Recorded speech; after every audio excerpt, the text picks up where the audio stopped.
पुस्तक का नाम मृतक भोज की क्या आवश्यकता। लेखक वेदमूर्ति तपोनिष्ठ पंडित श्री राम शर्मा आचार्य जी। ऑडियो 2।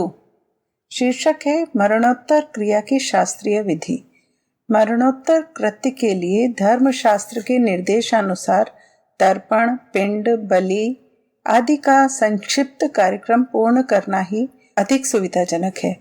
किसी विद्वान और सदाचारी व्यक्ति द्वारा कर्मकांड सविधि पूरा करा सकना ना तो बहुत बड़ी उलझन का काम है और ना विशेष खर्च का। अपनी परिस्थिति के अनुसार प्रत्येक व्यक्ति उसे 10-20 रुपए में निपटा सकता है। इसके पश्चात 12वें या 13वें दिन श्राद्ध के रूप में 2-4 ब्राह्मणों को विधानानुसार सादा भोजन करा सकते हैं। बस अंत्येष्टि और मरणोत्तर क्रिया के रूप में इतना कार्यक्रम पर्याप्त है, जिससे शास्त्र का निर्देश पूरा हो जाता है और जिसका छोटे बड़े प्रायः सभी व्यक्ति अपनी आर्थिक स्थिति के अनुसार पालन भी कर सकते हैं। इसी अवसर पर मृतात्मा के उपलक्ष्य में परोपकारी और सार्वजनिक हित के कार्य संपादन करने वाली संस्थाओं को श्रद्धापूर्ण वातावरण में दान दिया जाए। यह दान अपनी शक्ति और स्थिति के अनुसार कम या ज्यादा हो सकता है, पर इसमें किसी का व्यक्तिगत स्वार्थ ना होने से देने वालों के ऊपर कोई दबाव नहीं पड़ता, जिससे विवश होकर उसे शक्ति से बाहर खर्च करने को विवश होना पड़े और उनके कारण आगामी जीवन में घोर संकट सहन करना पड़े। वर्तमान समय में प्रचलित मृतक भोज और ऊपर प्रस्तावित दान प्रणाली में यही एक बहुत बड़ा अंतर है। जो लोग आर्थिक दृष्टि से संपन्न हैं, वे अधिक परिमाण में दान देकर मृतक के नाम पर कोई स्वतंत्र परोपकारी कार्य, छोटा या बड़ा स्कूल, पुस्तकालय आदि की स्थापना कर सकते हैं। जहां आवश्यकता हो वहां धर्मशाला, जलाशय यानी प्याऊ आदि की व्यवस्था भी की जा सकती है। तात्पर्य यही है कि मनुष्य श्रद्धा और सामर्थ्य के अनुसार उतना ही व्यय करे, जिससे भविष्य में उसे किसी प्रकार परेशानी ना उठानी पड़े और साथ ही कर्तव्य का उचित पालन भी हो जाए। लालच या उपेक्षावश सामर्थ्य और सुविधा होते हुए भी ऐसे अवसर पर दान पुण्य की तरफ से बिल्कुल हाथ खींच लेना भी अनुचित है और उससे स्वार्थपरता, संकीर्णता और मृतात्मा के प्रति उपेक्षा भाव प्रकट होता है। अगला शीर्षक है बड़प्पन की भावना वाले। एक श्रेणी उन मनुष्यों की भी होती है जो बड़े मृतक भोज बड़प्पन की भावना से करते हैं। जब वे देखते हैं कि बिरादरी में अमुक व्यक्ति ने अपने मृत पिता या अन्य संबंधी का भोज इतना खर्च करके किया जिससे उसकी बड़ी नामावरी हुई, तो वे सोचते हैं कि हम भी उन्हीं के मुकाबले का या उनसे भी बढ़कर भोज दें, जिससे लोग हमको बढ़ा समझें और आदर सम्मान करें। ऐसे लोग बड़ी छिचोरी बुद्धि के होते हैं। उनको ज्ञात नहीं होता कि संसार में स्थायी बड़प्पन कैसे मिल सकता है। जो अपव्यय का उपाय वे सोचते हैं, उससे तो 1-2 दिन चर्चा वाहवाही हो जाती है। इन वाहवाही करने वालों में भी अधिकांश ऐसे होते हैं जो मुंह पर तो बढ़ाई कर पीछे बुराई और हंसी करते हैं। परिणाम यह होता है कि ऐसे बड़प्पन के शौकीन अपने धन भी बर्बाद करते हैं और जब इसके फल से उनकी स्थिति बिगड़ जाती है तो वे दूसरों की हंसी के पात्र बन जाते हैं। उस समय भोज की प्रेरणा देने वाले और बड़प्पन का सब्ज बाग दिखाने वालों की सूरत दिखाई नहीं देती। जब लोगों में अविद्या और मूढ़ता का अंधकार अधिक फैला था, तब तो लोग ऐसे दिखाऊ कामों की तारीफ भी करते थे, पर अब वह जमाना बदल गया है। अब साधारण जनता भी प्रत्येक काम को उपयोगिता और लोकहित की कसौटी पर कसकर देखती है। पैसा बड़े परिश्रम एवं संयमित व्यवहार से ही एकत्रित हो पाता है, अतएव उसका उपयोग ऐसे कार्यों में ही होना चाहिए जिससे हमारा शारीरिक, मानसिक, आत्मिक कल्याण हो सके। ऐसे क्षणिक वाहवाही या झूठी शान शौकत के कार्यों में उड़ा देना कदापि बुद्धिमानी का काम नहीं कहा जा सकता। वर्तमान में प्रचलित मृतक भोज की सार्थकता ऐसे ही कामों में समझी जा सकती है, क्योंकि उससे किसी का हित तो होता ही नहीं, उल्टा अन्य लोगों के सामने एक गलत उदाहरण पेश होता है और वे समर्थ ना होते हुए भी इतना खर्च कर बैठते हैं जिससे उनको जन्म भर दुख उठाना और पछताना पड़ता है। इसलिए जो लोग नामवारी या बड़प्पन की खातिर बड़े बड़े मृतक भोज करते हैं, वे अपनी ही बर्बादी नहीं करते वरन दूसरों की दुर्दशा के भी कारण बनते हैं। अगला शीर्षक है मरणोत्तर क्रियाकर्म में अपव्यय। मृतक भोज की तरह अनेक लोग मृतक के क्रियाकर्म में भी बहुत अधिक व्यय करते हैं। उनके नाम पर बर्तन, कपड़े, बिस्तर, चारपाई आदि दान देते हैं। बहुत बड़े धनवान और राजाओं को तो घोड़ा, गाड़ी आदि दान करते देखा गया है। पुराने जमाने में मिस्र के निवासी अंधविश्वास के कारण बादशाह के मरने पर उनके साथ सब प्रकार की जीवन उपयोगी सामग्रियां जो बहुत ऊंचे दर्जे की सुवर्ण आदि कीमती धातुओं से बनी होती थी और जिनकी लागत करोड़ों रुपए होती थी, उनकी समाधि के भीतर रख देते थे। इस प्रथा का पालन करने वाले लोगों का विश्वास होता था कि परलोक भी इस लोक की तरह ही है और वहां भी मनुष्यों को खाने पीने, पहनने, सोने के लिए सब चीजों की आवश्यकता होती है। पर अब लोगों को मालूम हो गया है कि परलोक अत्यंत सूक्ष्म तत्व से निर्मित है और वहां मनोभावनाओं के अतिरिक्त किसी स्थूल पदार्थ का प्रवेश नहीं है। अतएव किसी पुरोहित को वस्त्र, बर्तन, बिस्तर, हाथी, घोड़ा देकर यह ख्याल करना कि इसके फल से मृतात्मा को ये वस्तुएं प्राप्त हो सकेंगी, हद दर्जे का भोलापन है। इस प्रकार की प्रथाएं मध्यकाल में कुछ स्वार्थी और लालची पुरोहितों ने सीधे साधे व्यक्तियों को बहलाकर प्रचलित कर दी थी। उन्हीं का बचा कुचा प्रभाव अभी तक अशिक्षित अथवा रूढ़िवादी लोगों में चला आया है। पर इस समय शिक्षा और विज्ञान के प्रकाश में आत्मा और परलोक के संबंध में हम जितने वास्तविक तथ्यों की जानकारी प्राप्त कर चुके हैं, उन्हें देखते हुए इस लकीर को पीटते रहना निरर्थक है। मरणोत्तर क्रियाकर्म का रूप जैसा हम ऊपर बतला चुके हैं बहुत सादा होना चाहिए। इसमें बजाय खाने पीने, पहनने ओढ़ने की बहुत अधिक सामग्री की अपेक्षा आंतरिक श्रद्धा भावना की विशेषता होनी चाहिए। शास्त्र में उस समय हवन, ईश्वर प्रार्थना, श्रद्धांजलि अर्पण करने का विधान बतलाया गया है। उन कृत्यों को ही खूब शांति और मनोयोग पूर्वक करना चाहिए। एकाग्र चित्त से किए हुए कर्म कांड ही वास्तव में परलोक में कुछ प्रभावशाली हो सकते हैं। केवल जोर जोर से शुद्ध अशुद्ध मंत्रों का उच्चारण करते रहना और अपना ध्यान वेदी पर रखी जाने वाली दक्षिणा के पैसों पर लगाए रखने से मृत आत्मा की कोई भलाई नहीं हो सकती। मृतक के लिए शोक करने का गलत तरीका। किसी की मृत्यु होने के अवसर पर हिंदू घरों में जिस प्रकार शोक मनाया जाता है, वह भी एक गलत और हानिकारक ढंग है। ज्ञानी जनों का तो कथन है कि मानव जीवन ईश्वर की एक धरोहर की तरह है, इसलिए जब कभी वह इसे वापस ले, उसमें किसी प्रकार का शोक या खेद करने की आवश्यकता नहीं। यह ठीक है कि इस प्रकार का मोह माया शून्य मनोभाव रख सकना साधारण संसारी मनुष्यों के वश से बाहर की बात है। फिर भी मृत्यु पर बहुत अधिक रोना पीटना और माथा छाती कूटना कोई प्रशंसनीय कार्य नहीं है।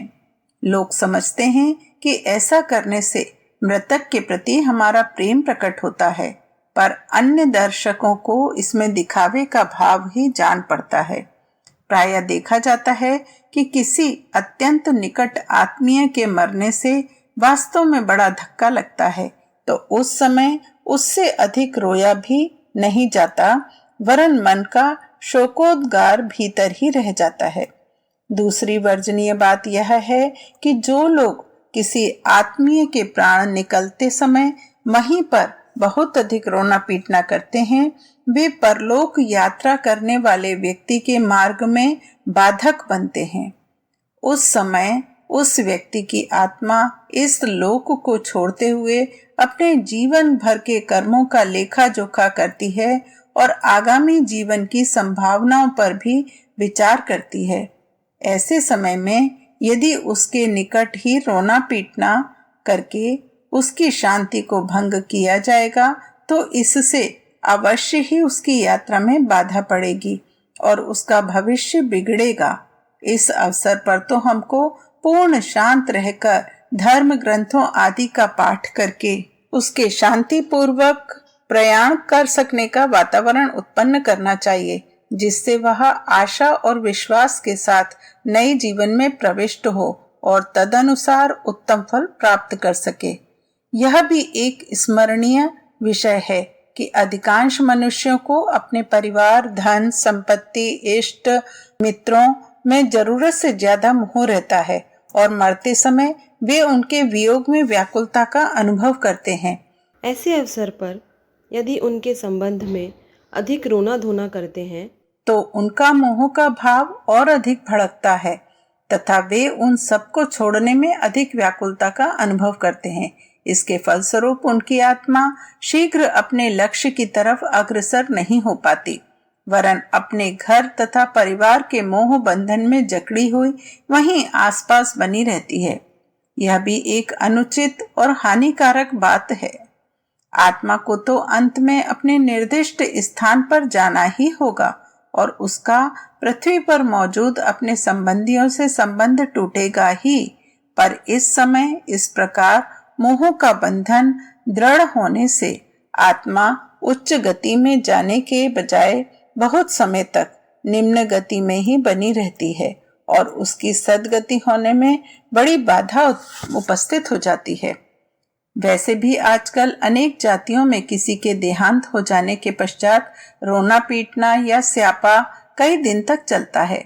वह किसी दृष्टि से युक्ति युक्त नहीं कहा जा सकता। उसमें प्रायः ऐसी स्त्रियां मृत व्यक्ति के लिए घंटों तक रुदन करती रहती हैं, जिनको उससे ना तो मोह होता है ना किसी प्रकार का संबंध होता है। ये स्त्रियां इस प्रकार छाती पीट पीट कर रोती हैं कि उससे स्वास्थ्य पर बहुत बुरा असर पड़ता है। कभी कभी तो जाति में अधिक मृत्यु हो जाने पर उनको दिन में एक से अधिक बार भी यह कृत्य करना पड़ता है।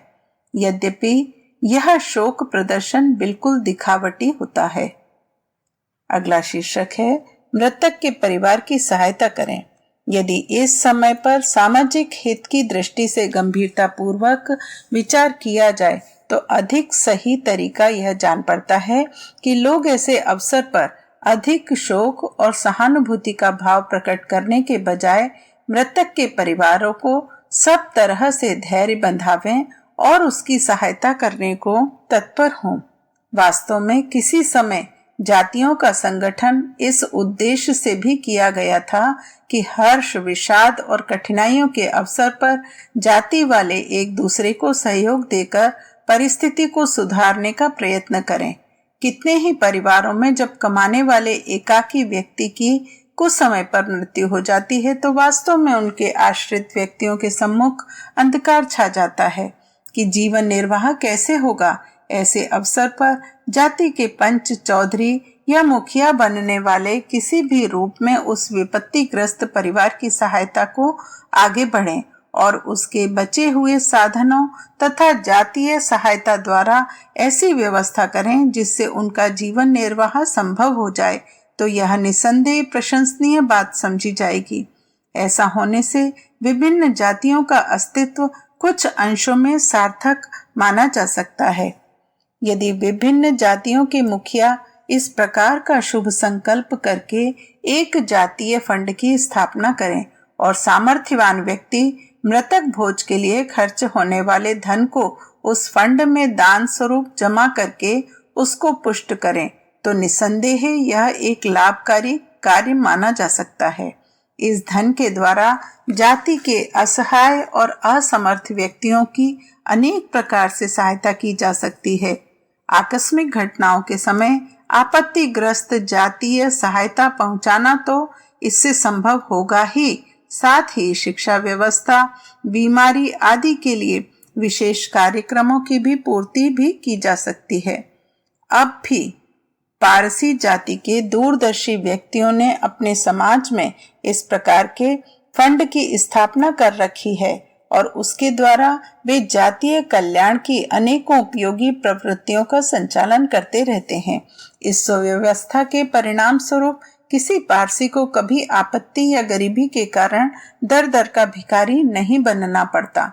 अवसर पड़ने पर वह हर प्रकार की विपत्ति से छुटकारा पाने के लिए अपनी जातीय निधि से सहायता प्राप्त कर सकता है और कुछ समय में पुनः अपने पैरों पर खड़ा होकर अपनी स्थिति को सुधारने में समर्थ हो जाता है। और भी कई जातियों में ऐसी प्रथा प्रचलित की गई है कि जिस व्यक्ति के कोई पुत्र या निकट उत्तराधिकारी ना हो, वह अपने घर में अकेला हो, तो वह जीवितावस्था में ही लिखा पढ़ी करके अपनी स्थावर या जंगम संपत्ति को पंचायती मंदिर को दान कर जाते हैं। इस प्रकार से कालांतर में मंदिरों के पास काफी जायदाद और संपत्ति एकत्रित हो जाती है, जिससे वे अनेक समाज हितकारी कार्य कर सकते हैं। यह सच है कि वर्तमान समय में ऐसे मंदिर अपना कार्यक्रम प्रायः धार्मिक क्षेत्र तक ही सीमित रखते हैं, पर यदि हम धर्म की व्यवस्था को सुविस्तृत रूप दे दें और जिस प्रकार कुछ धार्मिक संस्थाएं शिक्षा, चिकित्सा, उद्योग आदि के संबंध में उल्लेखनीय कार्य कर रही हैं, उसी का अनुकरण करने लगे तो कुछ ही समय में समाज की काया पलट हो सकती है। अब समय आ गया है कि हम अपने धन को बिना सोचे समझे व्यर्थ के दिखावे या मूर्तापूर्ण रस्मों की पूर्ति में खर्च करने के बजाय ऐसे तरीके से खर्च करें जिससे उनके द्वारा देश और जाति का अधिक से अधिक हित हो सके और अभावग्रस्त लोगों को अपनी स्थिति सुधारने में किसी प्रकार की सहायता प्राप्त हो सके। यदि हम एक मृतक भोज का औसत व्यय 5,000 रुपए भी मान लें और इस 85 करोड़ की आबादी वाले देश में प्रति वर्ष 1 लाख मृत व्यक्तियों के लिए ऐसे भोज दिए जाते हों, तो यह रकम कई अरब तक पहुंच जाती है। इतनी बड़ी धनराशि को यदि उचित व्यवस्था के साथ एकत्रित करके देश हित के कार्यों में लगाया जाए तो उससे कुछ ही समय में हमारे सैकड़ों अभावों की पूर्ति हो सकती है और भारतीय समाज की वर्तमान अवस्था में जमीन आसमान का अंतर पड़ सकता है। इस धन से यदि शिक्षा संस्थाओं का विस्तार भी किया जाए तो कम से कम 1 लाख नए स्कूल चलाए जा सकते हैं, जिनमें 2-3 करोड़ विद्यार्थी प्रतिवर्ष शिक्षा पा सकते हैं। यदि पुस्तकालय, प्रौढ़ पाठशालाएं, व्यायामशालाएं आदि की स्थापना की जाए तो भी देश भर में इनका जाल फैल सकता है और करोड़ों व्यक्तियों को बौद्धिक तथा शारीरिक उन्नति कर सकने के साधन प्राप्त हो सकते हैं। यदि इसका उपयोग किसी प्रकार के उद्योग धंधों के विस्तार में किया जाए तो कितनी ही आवश्यक वस्तुओं का निर्माण होने लग सकता है और लाखों व्यक्तियों को रोजगार मिल सकता है। भारतवर्ष में अब भी करोड़ों लोगों का स्तर इतना नीचा और आर्थिक हीनता का है कि उनको इच्छा करने पर भी जीवन में आगे बढ़ने का अवसर नहीं मिलता। यदि हम मृतक भोजों में प्रतिवर्ष खर्च की जाने वाली अरबों रुपए की रकम का सदुपयोग करने लग जाएं, तो अनेक ऐसे कार्यों का श्री गणेश हो सकता है जिनमें लाखों व्यक्तियों को काम करने का अवसर मिल सकता है और वे अपने विकास तथा उन्नति के साधन पाकर जीवन को सार्थक बना सकते हैं। जब हम संसार के अन्य देशों की सामाजिक प्रथाओं से अपनी प्रथाओं की तुलना करते हैं तो स्पष्ट प्रकट होता है कि हमारे यहाँ साधारण संस्कारों में भी उनकी अपेक्षा बहुत अधिक खर्च किया जाता है और वह भी बड़े निरुपयोगी ढंग से। इंग्लैंड, अमेरिका आदि के व्यक्ति भी मरणोपरांत बड़ी बड़ी रकमें खर्च करते हैं, पर उनका उद्देश्य चंद लोगों को पूरी मिठाई खिलाना नहीं होता, वरन वे उसका उपयोग प्रायः समाज हितकारी कार्यों के लिए ही करते हैं। वहां पर मृत्यु के अवसर पर दिए गए दान से हजारों बड़े बड़े अस्पताल चल रहे हैं, जिनमें करोड़ों व्यक्तियों को कष्ट के समय सहायता प्राप्त होती है। हजारों स्कूलों को भी ऐसी सहायता दी जाती है। उनके द्वारा वे निरक्षरता तथा अविद्या के उन्मूलन में उल्लेखनीय कार्य कर रहे हैं। एक धनी व्यक्ति की स्मृति में बहुत बड़ी धनराशि लगाकर 10,000 कृत्रिम फेफड़े मरीजों को उधार दिए जाते हैं। इनकी सहायता से ऐसे व्यक्ति जिनकी मृत्यु श्वास संबंधी रोग से 1-2 महीने में ही हो जाती है, कई वर्ष तक जीवित रहकर अपना कारोबार नियमित रूप से करने में समर्थ हो जाते हैं। उनकी मृत्यु के उपरांत वे फेफड़े मूल संस्थान को लौटा दिए जाते हैं और तब वे किसी अन्य मरीज की प्राण रक्षा के लिए प्रयुक्त होते हैं। इसी प्रकार एक अन्य उद्योगपति की स्मृति के उपलक्ष्य में एक ऐसी निधि स्थापित की गई है जिससे विभिन्न देशों के कई हजार चुने हुए होनहार विद्यार्थियों को प्रतिवर्ष बड़ी बड़ी छात्रवृत्तियां दी जाती हैं, जिनकी सहायता से वे अमेरिका जाकर किसी विशेष कला, विज्ञान या कारीगरी की शिक्षा प्राप्त कर सकते हैं। इस पवित्र दान के फलस्वरूप भारतवर्ष के भी सैकड़ों विद्यार्थी जो सामान्य स्थिति के थे लाभान्वित हो चुके हैं और अमेरिका में इंजीनियरिंग, विद्युत, यंत्र विज्ञान या किसी अन्य उपयोगी विषय की शिक्षा प्राप्त करके बड़े बड़े पदों पर कार्य करने में समर्थ होते हैं। कुछ लोगों ने अपना नाम कायम रखने के लिए ऐसी संस्थाएं कायम करा दी हैं जिनके द्वारा बेकार लोगों की सहायता की जाती है और उनको सदा के लिए भिखारी अथवा पराश्रित बनने से बचाकर सामयिक सहायता प्रदान की जाती है और उनके लिए कुछ ही महीनों में कोई काम ढूंढकर फिर से समाज का उपयोगी सदस्य बना लिया जाता है। उन देशों में ऐसे लोगों की कमी नहीं है जिन्होंने अपनी स्मृति के लिए लाखों करोड़ों रुपए दान करके व्यायामशालाएं, स्वास्थ्यप्रद खेल, शक्ति और साहस संबंधी प्रतियोगिताएं, पर्वतों के अभियान, अगम्य प्रदेशों का अन्वेषण जैसे मानव सभ्यता को अग्रगामी बनाने वाली प्रवृत्तियों को बढ़ाने की व्यवस्था की है। हम सदैव जो अनेक साहसी विदेशी व्यक्तियों के ज्ञानवर्धक अन्वेषणों, पर्यटकों के साहसपूर्ण अभियानों की कथाएं पढ़ते रहते हैं, वे सब ऐसे ही देशकाल के अनुकूल मरणोत्तर क्रिया करने वाले विवेकशील व्यक्तियों की करनी का परिणाम होता है। इसके मुकाबले में एक हम हैं जो अपने किसी सम्मानीय व्यक्ति की मृत्यु होने पर 200-400 अथवा 1500 व्यक्तियों को पकवान या खीर पुआ की दावत, धन और अन्न की बर्बादी करते हैं। इस तरह की दावतों में कई सौ मन अन्न एक दिन में खर्च हो जाता है और उस समय खाने वालों की जो भावना होती है उससे उसका अधिकांश नष्ट हो जाता है। भोज के अतिरिक्त जिनके पास अधिक साधन हुए तो वे किसी पंडा, पुजारी या महाब्राह्मण को 2-4 हजार या इससे भी अधिक की सामग्री दान कर देते हैं, जिसमें से अधिकांश उसके किसी काम की नहीं आती और औने पौने दामों में बेचकर ठिकाने लगानी पड़ती है। हमने एक बड़े तीर्थ में अवध रूप के एक राजा को देखा जो अपनी मरणोत्तर क्रिया स्वयं ही करने के रूप में एक पंडा को भोजन सामग्री, कपड़े और बर्तनों से लेकर हाथी घोड़े तक दान दे रहा था।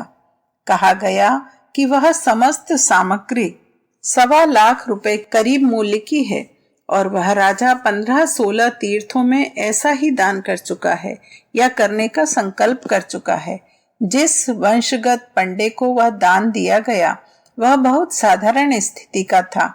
उसके छोटे से खपरेल के मकान में न घोड़े की जगह थी, न हाथी की, और न उसमें पालकी और घोड़ा गाड़ी ही रखी जा सकती थी। अंत में वह कुछ समय में सब चीजों को बेचकर खा गया और 2-4 वर्षों में उस रकम को बर्बाद करके फिर जैसा का तैसा गंगा किनारे हाथ फैलाकर मांगने और खाने वाला बन गया। जो लोग इस प्रकार 10-5 घंटे का दिखावा करने की मूर्खता से आगे बढ़कर कुछ अधिक बुद्धिमानी का परिचय देते हैं, वे इस प्रकार के रकम को किसी मंदिर आदि के रूप में परिवर्तित कर देते हैं और उसके नाम कोई ऐसी जायदाद कर देते हैं जिससे नियमित आमदनी होती रहे, पर यह धन भी प्रायः मंदिरों की पूजा, भोग उत्सव, नाच गाना आदि में खर्च किया जाता है। उससे किसी व्यक्ति या समाज का उपकार होने के बजाय कुछ लोगों का जीवन निकम्मा ही बनता है। जिन्होंने ऐसे मंदिरों में रहने वाले लोगों के वार्तालाप को सुना है, स्पष्टतः यही अनुभव करते हैं कि वर्तमान समय में यह मंदिर रूपी संस्था लोगों का उत्थान करने के बजाय उनके अधःपतन का कारण बन गई है और उसके फलस्वरूप समाज में अनैतिक और हानिकारक प्रवृत्तियों की ही वृद्धि होती है। इसमें संदेह नहीं कि यह मंदिर रूपी संस्था बड़ी उपयोगी थी और हमारी समस्त सामाजिक हलचलों तथा कार्यक्रमों का केंद्र उन्हीं को माना जाता था। प्रत्येक मंदिर में एकाध पाठशाला होती थी जिसमें छोटे बड़े विद्यार्थी शिक्षा प्राप्त कर सकते थे। बर्मा में तो अब भी प्रत्येक बौद्ध मंदिर में रहने वाला भिक्षु अपने अवकाश के समय को गांव के बालकों को पढ़ाने में ही लगाया करता है, जिसका परिणाम यह है कि उस देश के ग्रामीणों में भी निरक्षर की संख्या नाम मात्र को है। मंदिरों में प्रातः और सायंकाल शास्त्रों का स्वाध्याय या कथा प्रवचन आदि होते थे, जिनको बहुसंख्यक व्यक्ति श्रवण कर अप्रत्यक्ष रूप से धार्मिक और नैतिक शिक्षा प्राप्त करते थे। कितने ही मंदिरों में दवा दारू बांटने का भी इंतजाम होता था और असमर्थ रोगी उन्हीं के द्वारा आरोग्य लाभ कर लेते थे। मंदिरों की तरफ से जो वार्षिक उत्सव मेले होते थे अथवा बड़े त्योहार पर जो सार्वजनिक समारोह किए जाते थे, उनमें जगह जगह के व्यवसायी आकर उद्योग धंधों द्वारा प्रस्तुत पदार्थों का क्रय विक्रय करके देश की अर्थव्यवस्था को सुदृढ़ बनाते थे। साथ ही उन अवसरों पर विभिन्न स्थानों के व्यक्ति परस्पर विचार विनिमय करके सार्वजनिक विषयों के संबंध में निर्णय करते थे, जिससे धर्म और समाज को एक रूपता प्राप्त होती थी। ऐसी उपयोगी और लोक कल्याणकारी संस्था होने के कारण ही मंदिरों को उस समय बहुत ऊंचा और सम्मानास्पद स्थान प्राप्त होता था। आज भी मंदिरों को जो साधारण की श्रद्धा और सहयोग प्राप्त है, वह उस समय के कार्यों तथा ख्याति का परिणाम है। यदि अब भी हम इन देवी स्थानों को पुनः सार्वजनिक हितकारी कार्यों के केंद्र बना दें, तो फिर गौरवशाली स्थान को प्राप्त कर सकते हैं और जन जीवन के उत्थान में महत्वपूर्ण भाग ले सकते हैं। सारांश यही है कि अपनी सामर्थ्य और स्थिति के अनुसार मृत्यु व्यक्ति के प्रति अपनी श्रद्धा अवश्य प्रकट करें, पर उसमें समयानुकूल और विवेकशीलता का ध्यान रखना ना भूलें। कोई भी कार्य क्यों ना हो, उसके भले बुरे होने का निश्चय उसके नतीजों को देखकर ही किया जा सकता है। हम मृतक भोज की वर्तमान प्रणाली का निषेध इसलिए करते हैं क्योंकि उसमें कोई सार नहीं है और ना किसी का उसके द्वारा वास्तव में हित साधन होता है, क्योंकि वर्तमान समय में जातियों का प्राचीन संगठन टूट चुका है। उनमें पेशे, शिक्षा, वेश आदि की एक रूपता नहीं पाई जाती और ना वह संगठन तथा सहयोग का भाव शेष है जिसके लिए किसी भी समय उनका प्रादुर्भाव हुआ था। इसलिए अब जातीय नियम के नाम पर केवल मृतक भोज जैसी व्यय करने वाली और अनेक संकटों को जन्म देने वाली प्रथाओं को जीवित रखना बुद्धिमत्ता का परिचायक नहीं है। उनको समयोचित उपयोगी रूप देना नितांत आवश्यक है। यह भी ध्यान रखना चाहिए कि मृतक संस्कार एक महत्वपूर्ण धार्मिक प्रक्रिया है जिसमें दिखावट या कृत्रिमता का भाव रहना ना तो हमारे लिए और ना हमारे दिवंगत स्वजन के लिए लाभदायक हो सकता है। इस अवसर पर हमको पूरी सात्विकता, शुद्धता और सत्य का परिचय ही देना चाहिए और अपने मन में या काम में कोई ऐसा भाव ना आने देना चाहिए जिससे मृतात्मा का अनिष्ट हो। वर्तमान समय में जो मृतक भोज किए जाते हैं वे सर्वथा लौकिक दृष्टि से होते हैं और उनमें दिखावा, नामवरी और कभी कभी किसी प्रत्यक्ष स्वार्थ सिद्धि की भावनाएं भी सम्मिलित होती हैं। ऐसे अवसरों पर अनेक बार घर वालों में या सगे संबंधियों में मतभेद भी हो जाते हैं और उनके कारण जो मनोमालिन्य उत्पन्न होता है उससे बहुत समय तक तरह तरह के कुपरिणाम उत्पन्न होते रहते हैं। ये बातें मृतात्मा के कल्याण की दृष्टि से अनुचित ही होती हैं। इसलिए यदि मृतक संस्कार को धार्मिक विधि विधान और यथाशक्ति निस्वार्थ भाव से दान पुण्य तक ही सीमित रखा जाए तो वह प्रशंसनीय माना जाएगा। यह समय बड़े व्यापक परिवर्तनों का है और संसार के उन्नतिशील देशों के निवासी जल थल और आकाश में अपना पूरा अधिकार जमाने का प्रयत्न कर रहे हैं। वे प्रकृति की गूढ़ शक्ति का स्वामित्व प्राप्त करके ऐसे ऐसे कार्य करके दिखा रहे हैं जो अभी तक असंभव समझे जाते थे। यदि हम कहें कि इस समय संसार की काया पलट हो रही है और एक नई दुनिया का निर्माण हो रहा है तो इसमें कुछ अत्युक्ति नहीं है। ऐसे समय में मृतक भोज जैसे सामयिक रीति रिवाजों को जो पिछले 200 वर्ष के अधःपतन के युग में ही भ्रमवश प्रचलित हो गई है, अधिक महत्व देना और परिस्थिति के पूर्णतः बदल जाने पर भी उससे चिपटे रहने का प्रयत्न करना हमारी बुद्धिहीनता का ही प्रमाण है। इस समय जबकि जनसंख्या की वृद्धि के कारण देश में अन्न का अभाव निरंतर बढ़ता जा रहा है तो लोगों को भूखों मरने से बचाने के लिए समय समय पर 1000 कोस की दूरी पर विदेशों में से अनाज मंगाना पड़ता है। तब मृतक भोज जैसे खाद्य पदार्थों की बर्बादी करने वाली प्रथा को बनाए रखना बुद्धिहीनता ही कही जाएगी। वास्तव में मृतक संस्कार एक ऐसा स्वाभाविक और अनिवार्य कर्म है जो सभी जातियों में किसी न किसी रूप में प्रचलित है। ख्याल करना कि हम हिंदू ही मृतक की सद्गति का सबसे अधिक ध्यान रखते हैं, ठीक नहीं है। मुसलमान भी अपने मुर्दों का जनाजा निकालते हैं और हम कह सकते हैं कि वे लोग मृतक संस्कार में हमसे अधिक ही खर्च करते हैं। उनके कफन का कपड़ा हमारी अपेक्षा 15-20 गुना अधिक होता है। ईसाई भी अपने मृतकों का संस्कार ताबूत बनाकर करते हैं जिसमें कम से कम 250 रुपए तो लगते ही होंगे। पारसी चाहे जो दार्शनिक विचारों के कारण मुर्दे को जलाने या गाड़ने की बजाय पक्षियों के आहार के लिए दे देते हैं, पर वे भी अपने सम्मान के व्यय में कमी नहीं करते। जापानी लोगों ने तो अपना धर्म ही पूर्वज पूजा मान लिया है और वे आजीवन उनके स्मारक चिन्हों की पूजा उपासना किया करते हैं। इस प्रकार संसार के सभी लोग अपने अपने विचार और धर्म सिद्धांतों के अनुसार मृतकों की अंतिम क्रिया करते हैं।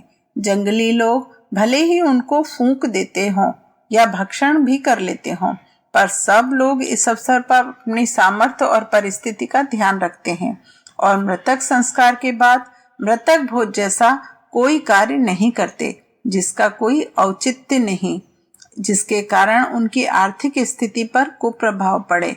उन लोगों को तो यह बात आश्चर्यजनक जान पड़ती है कि किसी जाति वाले अपने घर में किसी के मर जाने पर हर्षोत्सव के समान मनावें तथा परिचितों को मिठाई या पकवान खिलाए जाएं।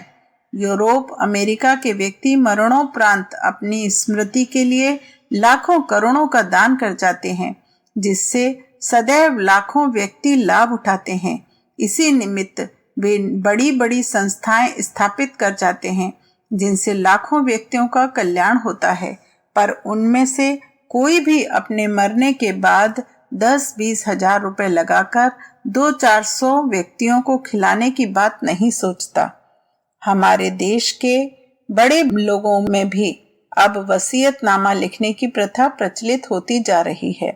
अच्छा तो यह है कि वे स्वयं अपनी संपत्ति का एक भाग लोकोपकारी संस्थाओं तथा अन्य कार्यों के लिए दान कर जाएं और साथ ही यह भी लिख जाएं कि मरने के पश्चात उनके नाम पर मृतक भोज या ब्रह्म भोज जैसा कोई कार्य न किया जाए। इससे जहां वे धन का सदुपयोग करके सुयश के भागी बनेंगे, वहां दूसरे लोगों के लिए एक उदाहरण बनकर एक हानिकारक सामाजिक प्रथा को रोकने में भी सहायक माने जाएंगे। आजकल तो अधिकांश गरीब लोगों को इस प्रथा का पालन अनिच्छापूर्वक करना पड़ता है, क्योंकि उनके पास इतना फालतू पैसा नहीं होता कि वे मृतक भोज या कारज बिना किसी दिक्कत के कर सकें। पर लोक लाजवश उनको कर्ज लेकर, अपना घर बार गिरवी रखकर, अपनी कोई आवश्यक वस्तु बेचकर भी इस रूढ़ी का पालन करना पड़ता है। इस तरह की परंपरा ना तो मनुष्य की बुद्धिमत्ता की परिचायक है और ना किसी प्रकार उसे लाभान्वित कर सकती है। हमारा कर्तव्य है कि अब इसमें समयानुकूल परिवर्तन करें और हमें मृतात्मा के उपलक्ष्य में जो कुछ व्यय करना हो तो उसे ऐसे ढंग से करें जिससे देश और समाज की भलाई हो और हमारी निजी अर्थव्यवस्था पर कोई हानिकारक प्रभाव ना पड़े।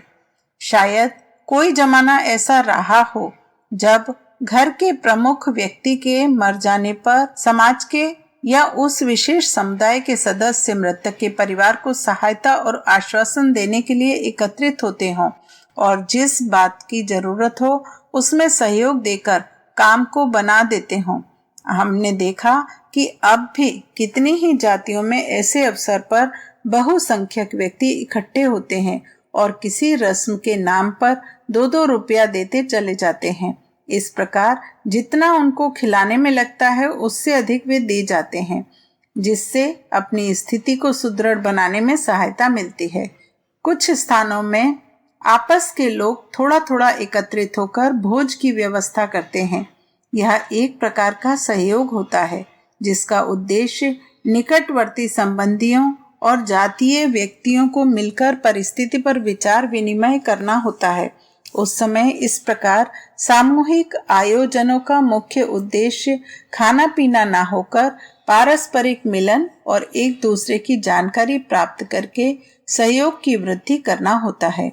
याद रखना चाहिए कि उस समय आवागमन के और समाचारों के भेजने की सुविधा बहुत कम होने से लोग 150 मील के क्षेत्र की परिस्थितियों से भी सहज में परिचित नहीं हो पाते थे। पर अब वे सब बातें बदल चुकी हैं। तरह तरह के नए साधनों और परिवर्तनों के फलस्वरूप आजकल सामान्य मनुष्य भी देश भर की घटनाओं को सुनते और समझते रहते हैं। अब बड़े मृत्यु भोजों का परिणाम सिवाय धन तथा समय के अपव्यय के कुछ नहीं होता। अब अधिकांश मनुष्य अपने अपने कामों में और समस्याओं में इतने व्यस्त होते हैं कि इस काम के लिए 2-4 घंटा खर्च करने में भी वे लाभ के बजाय घाटे में ही अधिक रहते हैं। फिर वर्तमान समय में सब चीजों की महंगाई, नकली वस्तुओं का प्रचलन, प्रत्येक खाद्य सामग्री में मिलावट, शुद्ध वस्तुओं के मिलने में कठिनाई ऐसी बातें हैं जिनसे इस प्रकार के भोजों में भाग लेना स्वास्थ्य की दृष्टि से भी हानिकारक होता है। हम समाचार पत्रों में समय समय पर ऐसी घटनाएं भी पढ़ते रहते हैं कि अमुक भोज के पश्चात उसमें भाग लेने वाले 100-200 व्यक्ति एकाएक बीमार हो गए, जिनमें से कुछ मर भी गए। यह सब खाद्य सामग्रियों के दूषित होने का परिणाम होता है, जिसकी आशंका बड़े भोजों का आयोजन करने में बहुत बढ़ जाती है। इस दृष्टि से मृत्यु भोज की प्रथा वर्तमान समय में हर तरह से हानिकारक ही प्रतीत होती है।